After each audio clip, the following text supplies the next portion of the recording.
In this lesson, we're going to talk about self-sabotage and how to avoid this in business. So it's a big topic, this, because when we are self-sabotaging as entrepreneurs, we don't always know that it's happening, basically. So it's awareness. It's seeing the early warning signs, basically, and red flags that it's happening, and then it's developing strategies to eliminate it, really, or at least damage limitation. Reduce the impact of it, depending on how early you catch it, really. But yeah, so running a business does demand that you've got clarity, you've got confidence, and consistent action as well. But the thing is, self-sabotage is very good at kind of undermining and quietly overcutting and undoing good work that we've been doing. So we've got to be really careful of this because it comes from the self and it's from the subconscious, the old paradigm, essentially. So here's how it may have shown up in your business journey, basically. And so, number one, overthinking every decision. Have you ever thought about something too long? For example, thought about if you should put your prices up. Thought about if you should sack a client, for example, who's just been a pain. Thought about if you should go after a new ICP, so ideal customer profile, and you spent weeks instead of what should have been like hours or days thinking about the issue and just overthinking what your next moves, basically. In terms of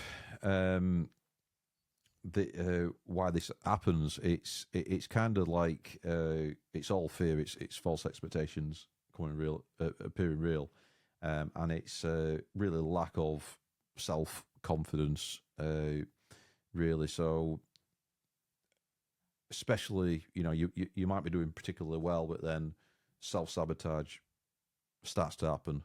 So you've got to really watch that. Next up is second point that I'd like to mention, which is chronic procrastination. So this is like where you're doing it repeatedly.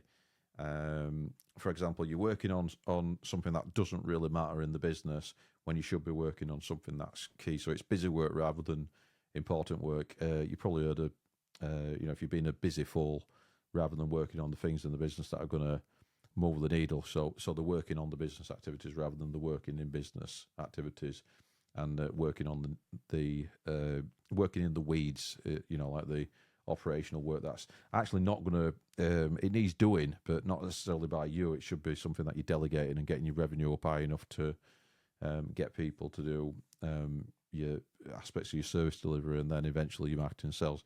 So just a point on there. I'm a big believer that there's three main departments in a business. There's more departments than that. The three main ones for me: marketing, sales, and service delivery or fulfillment. And let's say you're on your own now in the business. You're a solopreneur. You're spinning all the plates. You're wearing all the multiple hats. You're doing everything. The first thing to get somebody else to do, the first hire should be in service delivery. It shouldn't be in marketing or sales. So that's my that would be my recommendation on that. Next up is number 3. It's undervaluing your services.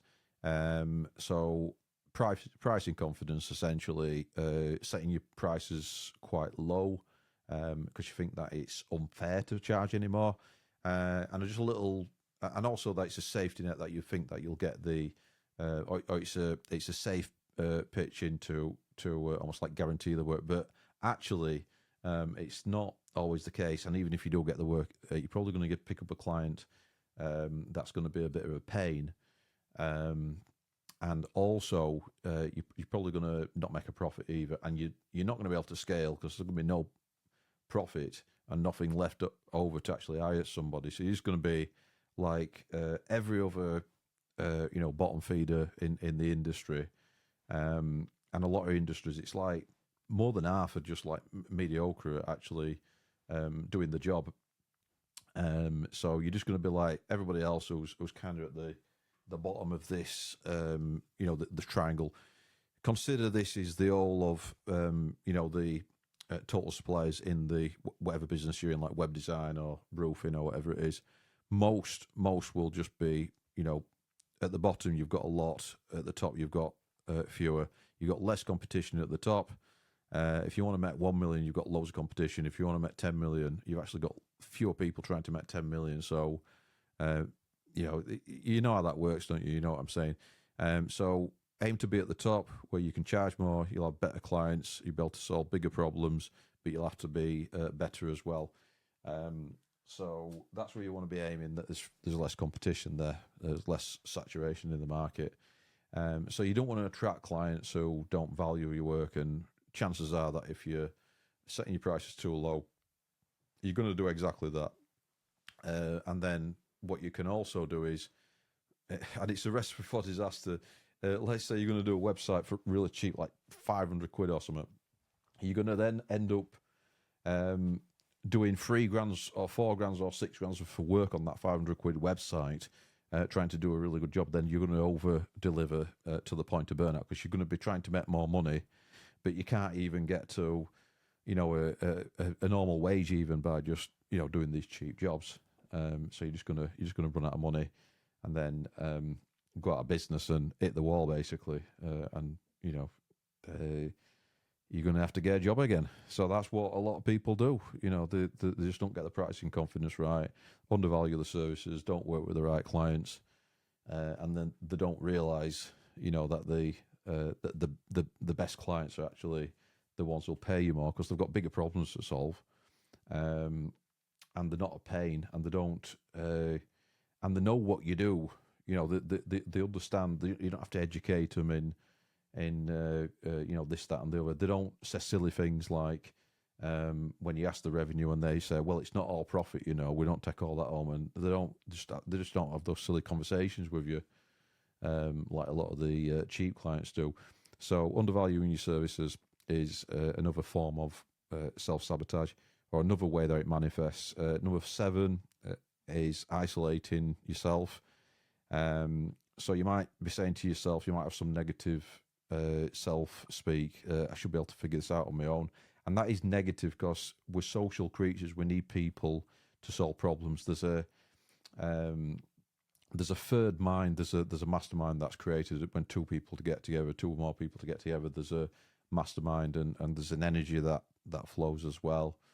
And if you get on the same wavelength, you're on the same vibrational level, then you can do wonderful things with other people, and you need other people to help you with the business.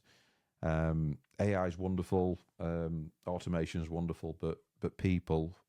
There's a reason why I say there's 3 ways of optimizing processes within a business. So it's a process of elimination, automation, or delegation. And automation a lot of the time now is tied in with AI. So I'll just group those two together as one.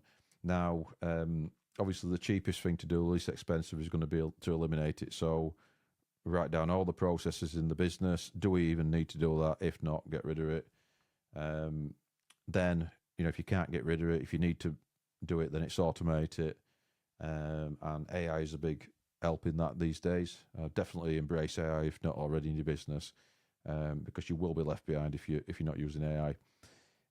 So that it's then automate it, and obviously automating is a lot cheaper than hiring somebody and delegating to them.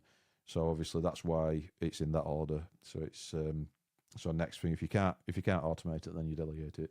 But anyway, you can, by isolating yourself, you can definitely miss some opportunities, because collaborating with others is definitely the way to go.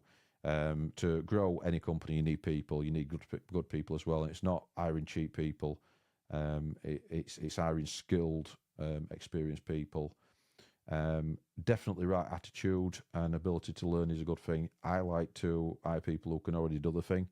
Then you don't spend as much time training. But either way, you're going to pay, for the team member, and either way. And what I mean by that is, look, if you hire somebody who's really good, they've already done the thing, then you're going to pay more. But if you hire somebody less and then grow them into that, like a salary grade kind of, a career grade kind of thing, you're still going to pay for them in the training. So why not just get somebody who's already good at what they're doing?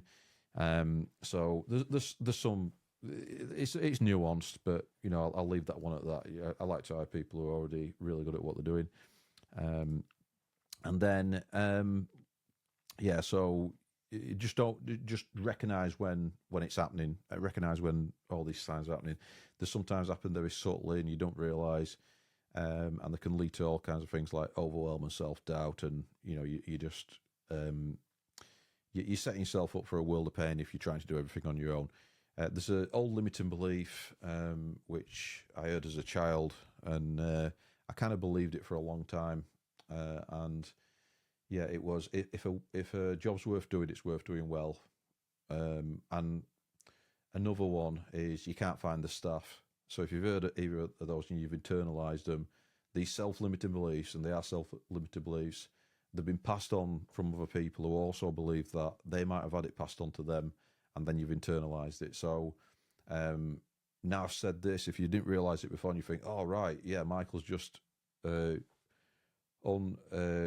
unveiled a limiting belief. He's given me clarity on a limiting belief. I didn't realize that I had that. And yeah, it is a limiting belief, because you do need people to grow a company. Because if you don't, then you're just going to stay small. It's simple as that. These days, yeah, you can use AI to need fewer people. That's a no-brainer. Definitely do that. But to grow a company to any size, any type of big size, you need people, and you need good people, or you can trust and delegate to. And you need systems and processes and SOPs as well, so standard operating procedures. And you need good training, and you need boundaries, and you need to be able to get her into a point of autonomy. And you need to be able to manage and lead as well. Managing and leading are obviously two different things, but it's I'm not going to go into that on that video. I don't want to go off on too much of a tangent. So next one is negative self-talk, and I just missed something actually. So if those two limiting beliefs, if you want to overcome those, if a job's worth doing, it's worth doing well, and you can't find the staff, then there's an abundance of good staff out there. That's one of them as an affirmation. So you're just repeating it. The number one thing in learning, the key to learning is repetition. And then the other limiting belief, what's the affirmation to that? So if a job's worth doing, it's worth doing well. Again, it's going to be, to grow a big company, I am going to need A players. The success of my company is going to involve having good people around me. We're going to have team dynamics. They're going to support me where I'm weak. I'm going to help them to reach their potential, and all that kind of thing. It's the mindset behind being a good leader, and imparting a vision to them, and getting them bought into the company. Very, very important. So be careful of what you've been taught, and this is powerful stuff. The self-sabotage is real, so you've got to avoid this. If you want to grow a company, you've got to become a different person. Unless you grew up, like an entrepreneur parents or entrepreneur mum or dad or something, and they taught you all this anyway. But you didn't get any self-limiting beliefs from them, because they'd already been through this process of reprogramming, breaking away from the old script, the old self, the old paradigm. But anyway, next one is number 5. It's negative self-talk. If you're saying things like, voice in your head, I'm not cut out for this, I'm just winging it, then you kind of downplaying your abilities, because that's more than likely not true. Just look at your Google reviews, what people are saying about you. You're doing well. So don't. A lot of it can be imposter syndrome, where you just don't think you're good enough. Again, it's a confidence thing. You get confidence by putting inputs in, putting time in, putting your 10,000 hours in, thinking over a longer time horizon, and just being in the game and just outpacing your competition. But your biggest competition is yourself. It's convincing yourself that you are working as that new version of yourself. So you've got your goals up here and your new version of yourself who you're looking to be, version 2.0 of Michael in my instance. And then down here you've got your old paradigm, your old programming, your old habits, and you've got to show up every day to inch by inch get up to this level. And then you've been working as the future version of yourself.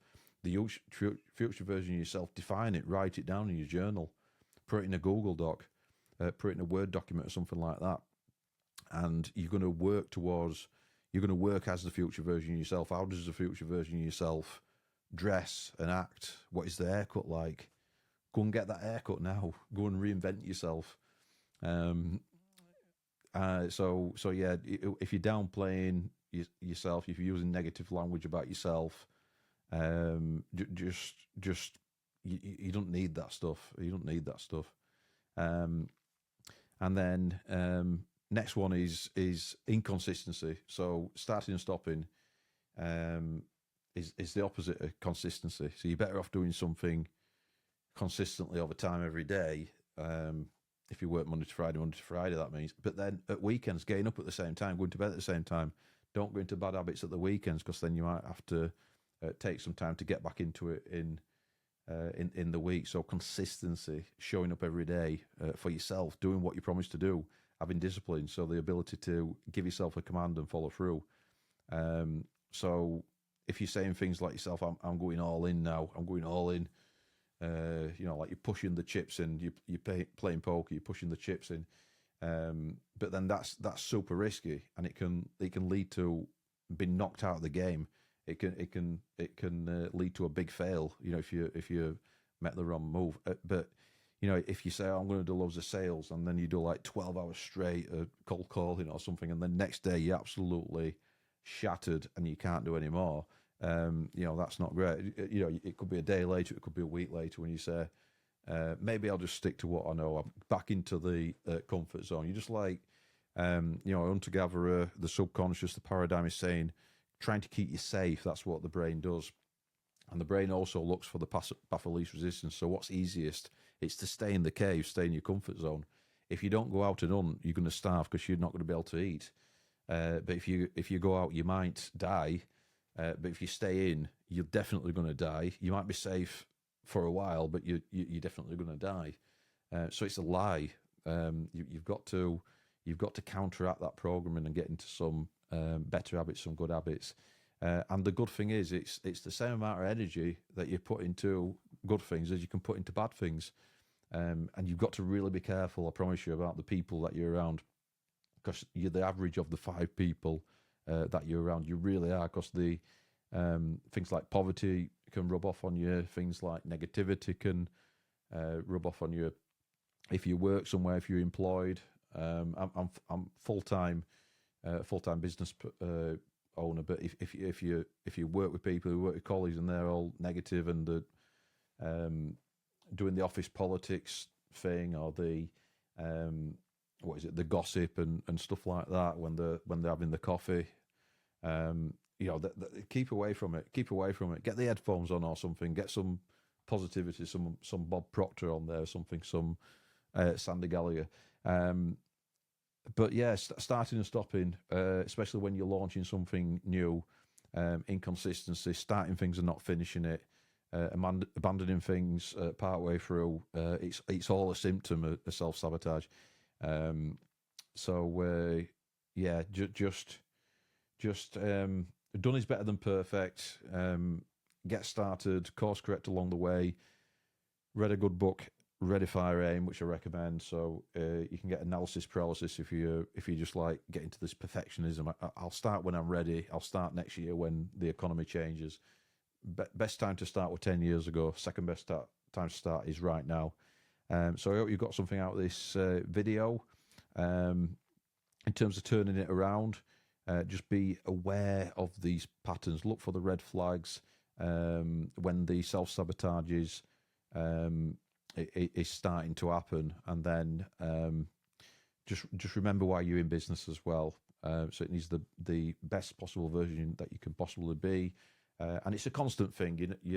We're going to keep learning and implementing, but don't get stuck in fear, which is false expectations appearing real, or doubt. The opposite of fear is hope, is faith that you can do it, and you can prove it to yourself as well. Put the inputs in.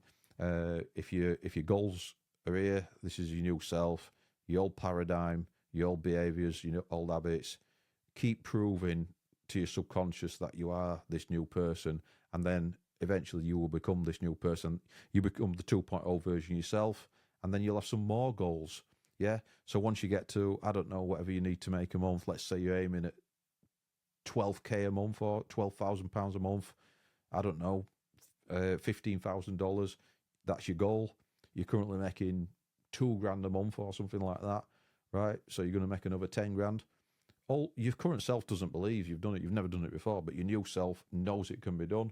So you move up to it. If you don't know how to do that, get a coach. Once you've got enough money, and follow their blueprint. So I hope you've enjoyed this video. I'm Michael Greenwood. This has been the self-sabotage lesson, and we'll see you next time.